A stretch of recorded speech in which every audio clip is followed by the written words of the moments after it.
Okay, so I'm going to talk about abstractions and what they look like in Rust compared to other languages and what the performance looks like. So just a little bit of background on abstractions so that we're on the same kind of page. Abstractions are really kind of what we deal with as programmers.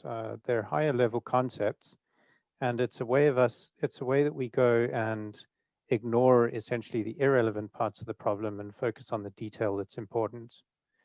Abstractions are very helpful because they allow us to clearly express what we're doing and also reduce the cognitive load and errors that we get when we're coding. So, I mean, there's numerous examples, we're all familiar with it, but some of them are, for instance, just using a higher level language like Java or C Sharp instead of like C or assembly. Other things are using classes or interfaces or traits, using iterators and functions instead of imperative loops. There's tons of these. Now, considering they're so important in programming languages, it's quite interesting because abstractions are not always free. So today we're actually going to look at iterators as an example of this. So let's look at some C# stuff here. At a very high level, we could have some algorithm like start, like you've got a bunch of numbers in two vectors, and if the first number, at least if the number in the first vector is larger than 2, then we want to multiply, the first vector and the second vector together, or the elements at least, and then add them to a sum. So that's a sort of expression in, pseudocode. You can then write that in C sharp as, take vector A, zip it with vector B, pick out pairs where, the first one's larger than 2, multiply them together and sum them. So this is a nice sort of high level abstraction. And then in theory, the low level is that you'd get some assembly that looks like this. In reality, though, that's not the assembly you get. So we'll have a look at this in a second. So here is what C sharp looks like. So if we go and take the iterator approach here, so now VA and VB are both vectors. They've got 20,000 elements in them. If we take the iterator approach here, the nice one, then we land up with us taking 400 microseconds. If we go and do the direct loop, where we just iterate through, just with a for loop and just take indexes and, do the usual thing, that is nearly 10 times faster just because of the way that C# deals with iterators. Then you can go lower. So you can go and manually unroll that loop in C#, and you can put unsafe around it to get rid of bounds checks and all that sort of thing. And you can make it another 4 times faster than the direct loop. And then if you want to go completely crazy, you go and write this AVX code here, which we're not going to go into in detail for the C# stuff. This is in GitHub, so you can check it out later if you want. But that takes this 47 milliseconds and brings it down to, microseconds, and brings it down to 2 microseconds. And this is pretty much as fast as you're going to get on, well, my processor. So if you plot the whole thing on a graph, it's pretty telling. I mean, the AVX version is down here. The the iterated version's up here, and the direct loops here. So for something like this, yeah, you definitely want to use this instead of this because this is actually extremely expensive. So yeah, that's C sharp. Let's look at Java next. Java doesn't really get away with this either. The doesn't really have a zip function in Java, so I wrote my own one, or I pulled in the Google Guava library. The Google one comes out at 900 microseconds. Sorry, my phone's realized I'm saying Google. Shut up, phone. The hand-coded one is 265 microseconds, and the direct loop is pretty much as you'd expect in C# and Java, they're both about 45 microseconds. So yeah, I've just added those to the plot there. And again, you're better off just doing, straight up indices again, because yeah, it's just how it works. I'm assuming Scala fares better, but I haven't actually tested it because they do make more use of these sort of iterators and stuff. But I'm still expecting them to be relatively expensive. So yeah, if somebody's done that, let me know. So yeah, now that we've done that, let's look at Rust. So the first thing I should note, I've changed the axis here, zoomed it in. This used to go up to 800 at the top here, and it's zoomed into about 50 here. So this is where the direct stuff is in C# and Java, and this is where all the Rust results are. So why is this? We'll talk about that next, but Rust abstractions are often even faster than a straight up loop. And the times we're looking at here are 3 microseconds up to maybe 6 microseconds. And I did a direct AVX2 implementation that came out at 1.9. So these are all very close. And we'll look at the AVX stuff, and you can decide later if you would want to go down that path. But essentially, the reason is that the compiler knows all the tricks. So it knows how to do branchless programming. It knows how to use AVX instructions. It knows how to unroll loops, inline functions, that sort of thing. So the net result of this is that you can decide to do something using an iterator. You can use either of these sort of patterns or anything else you really want to do. And they're pretty much going to give you very fast results. So it allows you to kind of express the way you like to do things. I personally kind of like this way of doing things.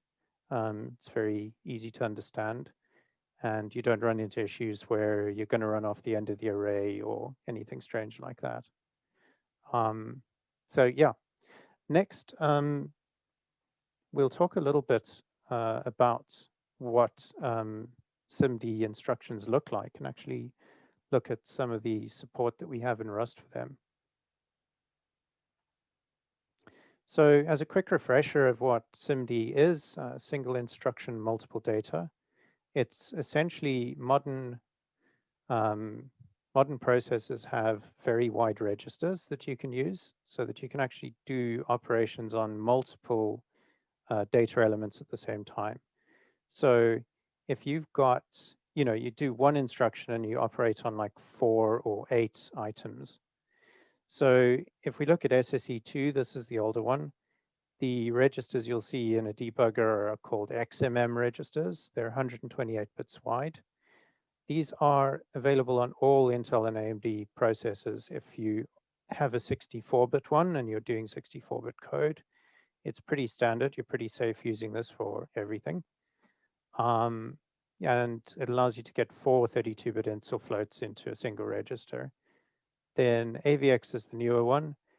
By newer, I mean anything post-2013, so it's still pretty old. These are 256-bit wide registers. You've got AVX and AVX2. The AVX standard is mostly floating point, and AVX2 is mostly integer stuff. And this allows you to get 8 32-bit integers or floats into a register. So once you've got that register loaded, you could add it to another register. You could multiply it, shift it, do an AND operation. There's like probably thousands of instructions there. And it's really, really fast because you're typically issuing a single instruction and the process is going to operate on 8 data elements at the same time. So it's pretty quick. AVX, just a couple of caveats. It may not be faster on older Intel CPUs.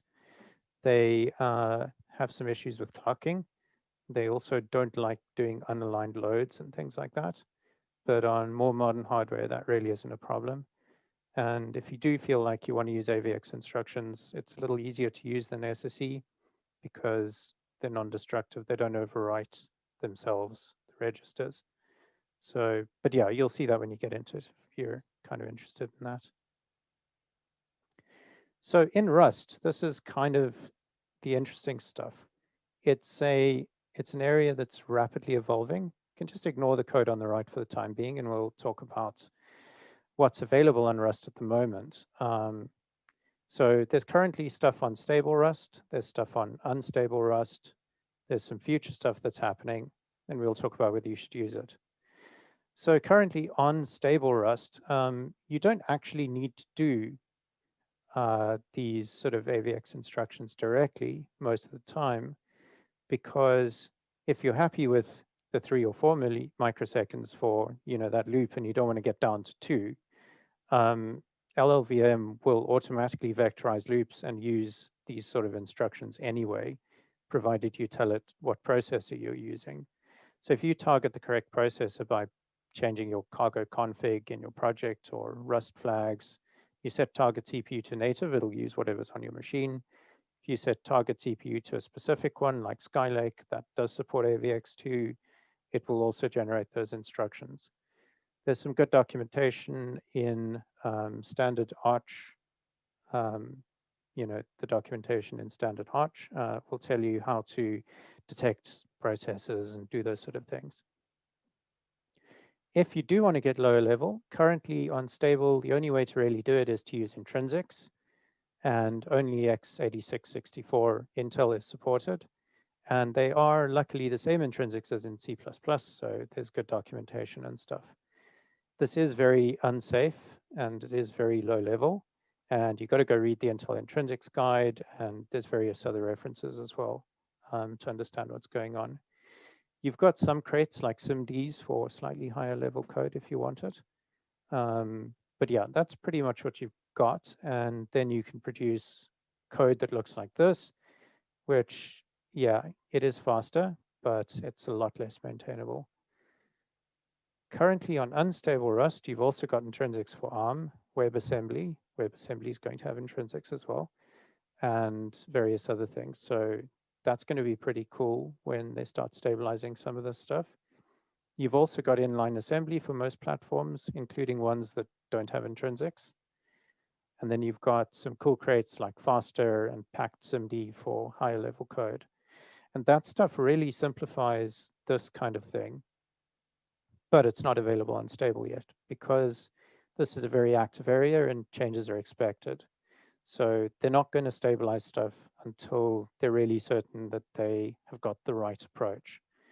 So in order to do that, they've formed a Rust portable SIMD working group, and they're working on the kind of standards that might go into a standard SIMD kind of thing.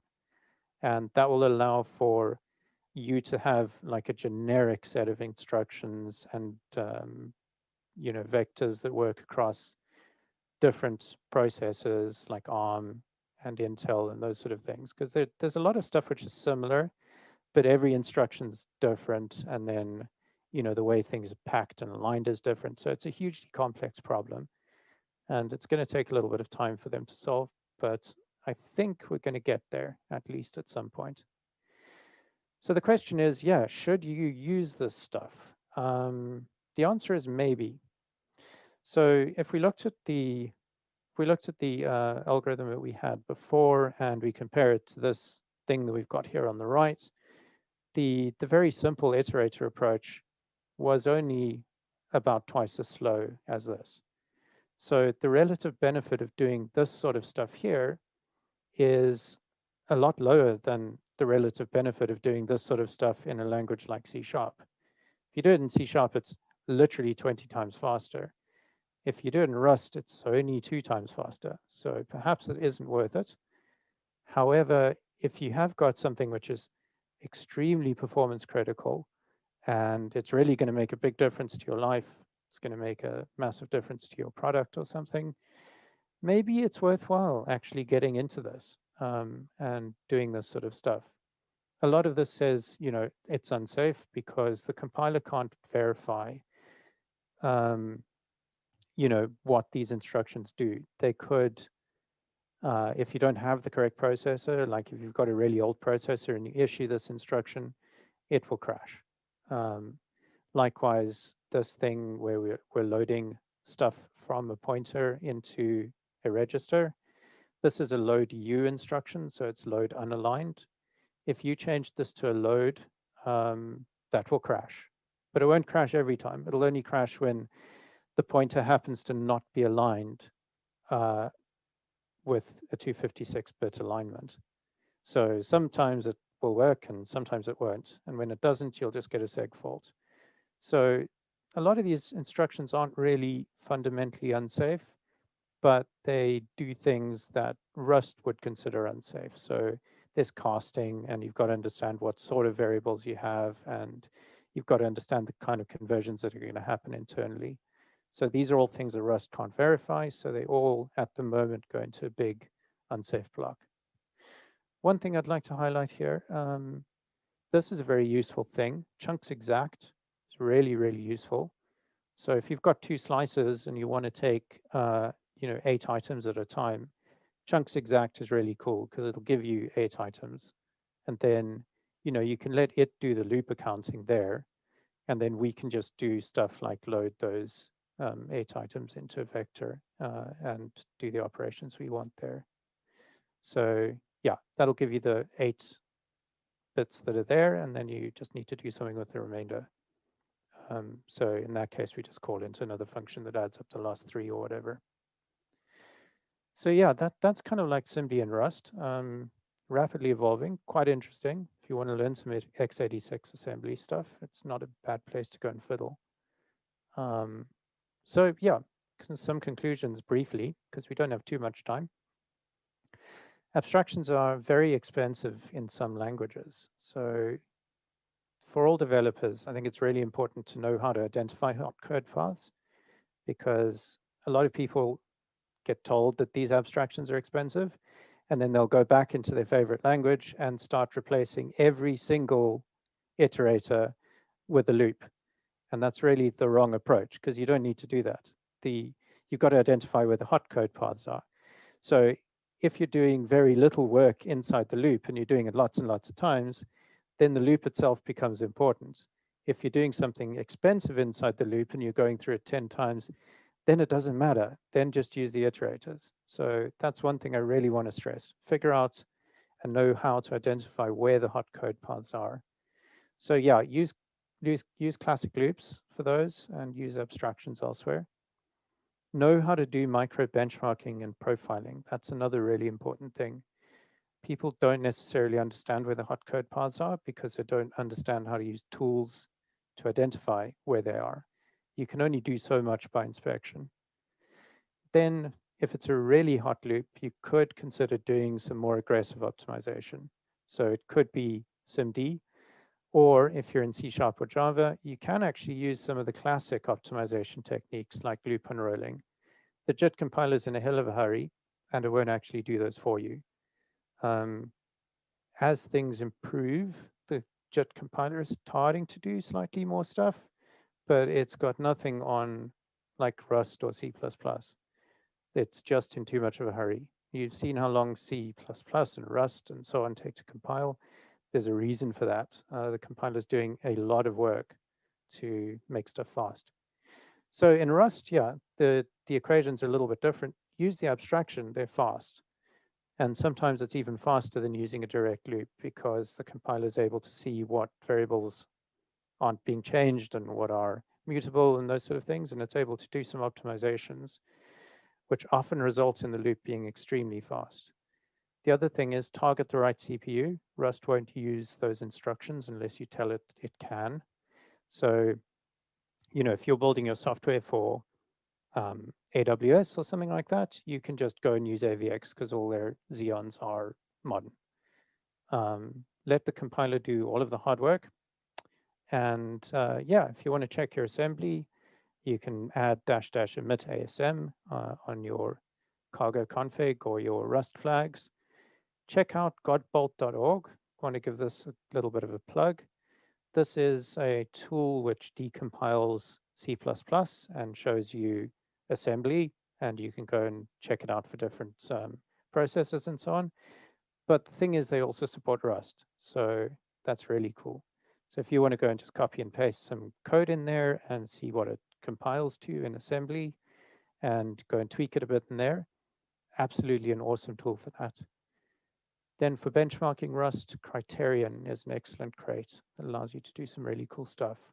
So I'd recommend that as well. Then this is a plug here on why people should learn some Rust, because this is originally a presentation I did at work.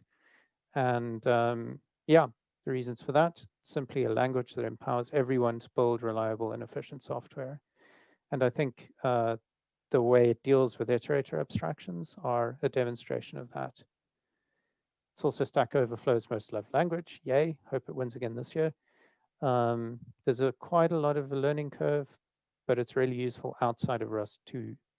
Functional devs will enjoy the type system. There's really good tooling, and there's a cool mascot. And yeah, if you guys want to go and play around with the code or have a look at what I've done, there's the GitHub repo. So yeah, thanks.